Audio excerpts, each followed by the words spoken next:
बातमी तुम्हाला सावध करणारी आहे। तुम्ही घेत असलेली औषधं बनावट तर नाही ना, आम्ही असा सवाल विचारतोय। कारण छत्रपती संभाजीनगरच्या घाटी रुग्णालयामध्ये बनावट औषध पुरवठा केल्याप्रकरणी चौघांवर गुन्हा दाखल झालेला आहे।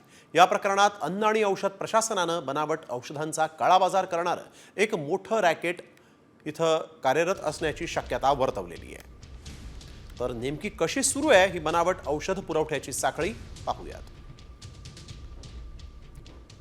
ठाण्यातील काबीज जेनेरिक हाऊसचा मालक विजय चौधरी अटकेत आहे। त्याच्या औषध पेढीचा परवाना रद्द झाला आहे।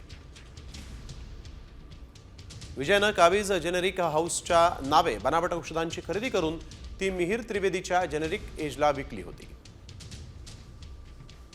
मिहिर त्रिवेदीनं सुरेश पाटलाच्या विशाल एंटरप्राइजेसला बनावट औषधं विकली। सुरेश पाटीलनं विशाल एंटरप्राइजेसच्या माध्यमातून बनावट औषधांचा पुरवठा घाटी रुग्णालयाला केला। सुरेश पाटीलनं अस्तित्वातच नसलेल्या केरळच्या स्कायक्युअर कंपनीकडून औषध निर्मिती केल्याचं सांगितलं।